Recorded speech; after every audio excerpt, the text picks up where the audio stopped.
Cavs fans. German, Spencer Davies with you here after another day of Cleveland Cavaliers practice and the final day of practice as they get ready to hit the road to head to Toronto for the season opener. That's right, basketball is back. They're honestly, they might be on their way to the airport right now. They're pretty. I know, Spence, you're out of practice. You said they were getting out of there pretty quickly and getting ready to hit the road for their first game of the season. What were some of the things that were talked about today, maybe specific to this Raptors matchup and kind of what they're expecting in the first game of the season? You're not wrong. Everybody is leaving right now, literally. I just walked over, saw Mike Gansey get in his car. He's off to the airport, said what's up to him. The guys are all kind of just piling on out of here. You're going to hear the garage or whatever, the gate opening in the background of this hit. So just letting everybody know. But, so things that they talked about in particular with the season opener with the Raptors is Scotty Barnes. They're going to need to pay attention to him because of how effective he is in transition. That is a big part of what the Raptors attack is going to do to them. There's obviously people that are going to have to key in on RJ Barrett and guys like Emmanuel Quickly, who are very dynamic in their attack. I think RJ had a very good second half of his season last year and is just looking to build upon that. Emmanuel Quickly, as well as we know, is a microwave scorer. So those are some guys I think that you should pay attention to. Jakob Pertl, as always, somebody who's a very, very good rim protector and can get on the glass. So that's something they'll have to pay attention to as well. But mostly talked about Scotty Barnes and trying to wall him off basically in transition, make sure that he's not getting open space and to make sure that they make him play in crowds and kind of disrupt his rhythm. Spence, I've been thinking about this a little bit in the lead up to the season because we know about the core four, what those guys kind of bring to the table. We know Kenny Atkinson's going to try to unlock some different things with those guys, and especially Evan Mobley. We've talked ad nauseum about that.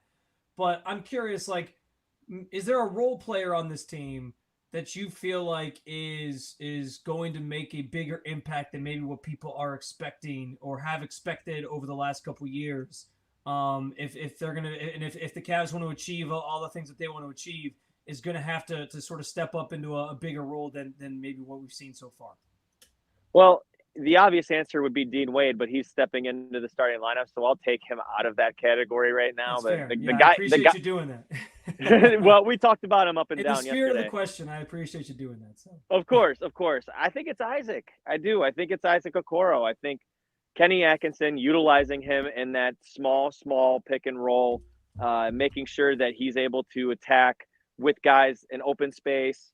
We know how big of a defender he is, just as far as the way he's able to get pressure on guys and play the passing lanes and just be just a disruptor. Again, I think is the best way to describe Isaac Okoro. And then when he's in transition, he's just so hard to stop. And when I think if he's shooting that 38, 39% from deep and he makes guys just a little bit more creeping out towards him on the perimeter, if he pump fakes and gets by him, his first step is one of the best in the entire league. I stand by that. And I think he's able to play make from that when he attacks the rim. And he's not going to jaw like two guys. That's not what he does. That's a Donovan thing. That's a Darius thing. But he's able to make plays off the dribble like that after the first pass. And I think they're going to really utilize him in that way. And again, as a screener, I'm very, very curious to see if he is used in that Bruce Brown type role because he's effective in that. And I think it's a way that we haven't seen him used in this lineup before. So Isaac Okoro would be my first pick in that. And then the other one that just comes to mind is Ty Jerome. They haven't had a big guard like that backing up Donovan Mitchell and Darius Garland. He's a combo guy. Somebody who's going to get you organized. He might not be as fast as the other guys that they've played before, but he's got the size.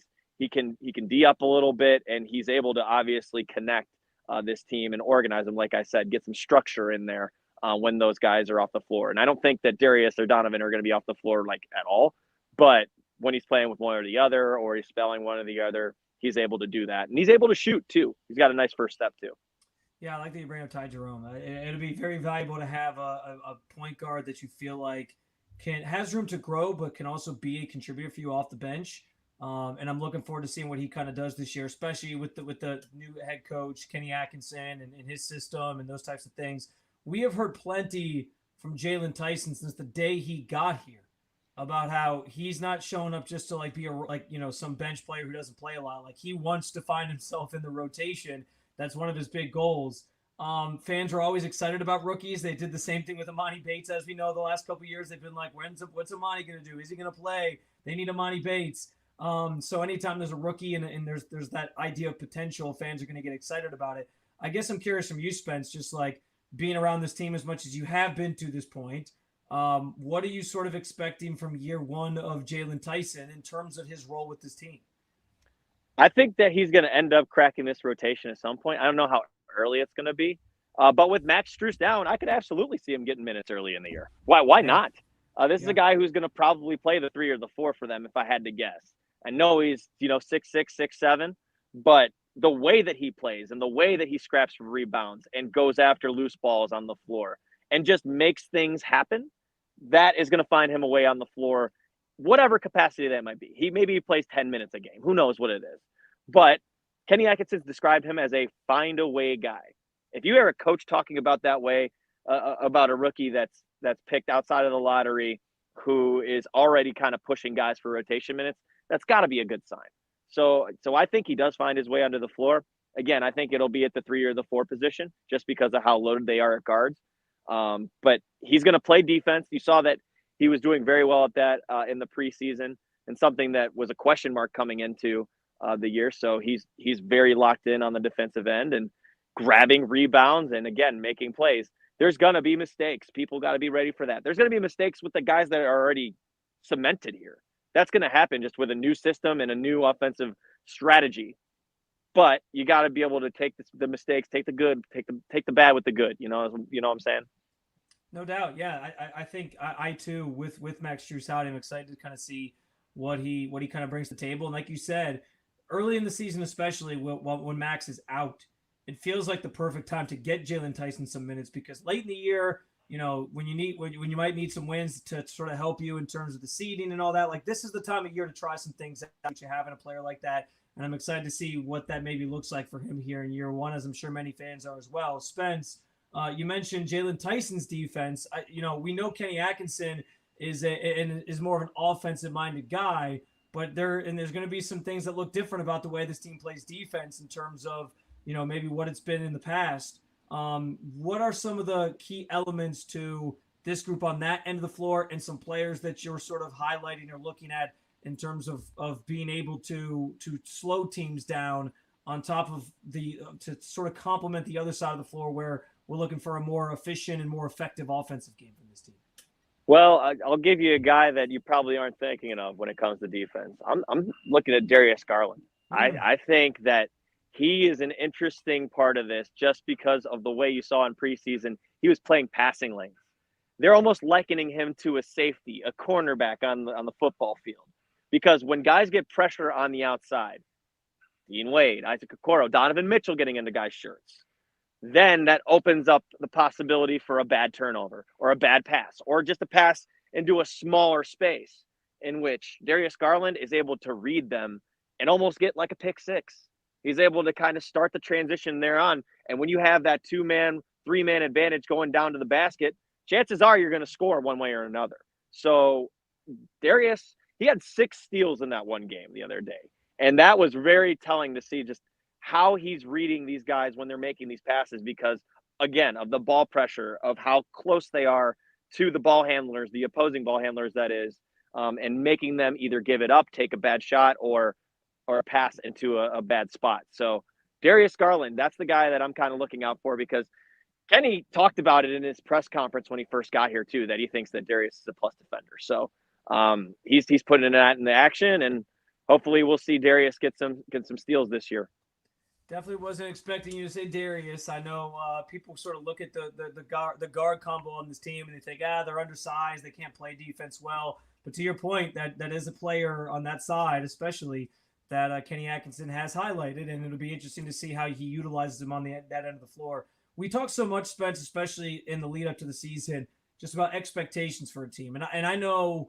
Kobe, when before the on media day, or I guess the pre-media day session they did, he highlighted the progress that they've made over the years, and he always points back to those moments, like, hey, We went from being a not a playoff team to being a play-in team, and then we went from being a play-in team to being having a first-round bye in the playoffs, and then we went from that to winning a series. And he kind of he understands that there is kind of there's been a natural progression to this, and that they still set the expectation sky high. What do you think is a realistic expectation for a team that is coming in with a group that we are pretty familiar with, pretty much the same team aside from a couple different pieces, but that also has a new head coach with maybe new potential that with the new potential that brings? Because fans are going to certainly go in expecting a lot of different things from this team, but what do you think is realistic for this group here in 2024-25? Firstly, I hate expectations. I think that they take away from joy. However, incremental growth says that the Cavs should be in the Eastern Conference Finals this year. That's incrementally. You want to talk about going from the first round, then you get to the second round. Well, now it's the third round. What's the third round in the NBA? It's the Conference Finals. ECF. That's where I'm putting it. Again, I hate expectations. I think they take away from joy as a fan, as a media person, because you look stupid if they don't get to where they go, or you look like a genius. We're clipping all this, Spencer. We're gonna hold you to it. Freezing cold takes is coming. It's just all about the takes. It's all about the takes. But seriously though, incrementally, if that is the way that they're looking at this, then a second round would not be good enough for this team. So, and especially as it's constructed and as talented as this group is, there should be no reason why they can't get there. Well, and to your point too, Spence, and I agree with you, the expectations game, we love to play that game every year. We love to talk about it because I think it's worth talking about. Like, fans go into a season, they want to see their team achieve certain things, and where this team used to be, where they were always going to be at the bottom of the standings, to actually have expectations, I think should be it's a good thing. Like, it's a good thing for fans to have that going into a season.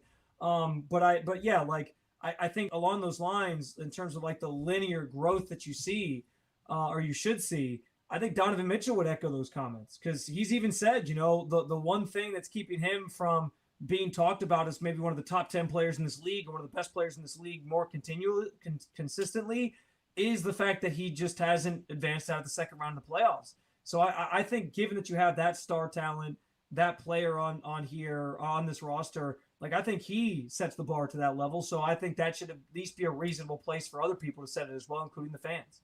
Agreed. 100%. Yeah.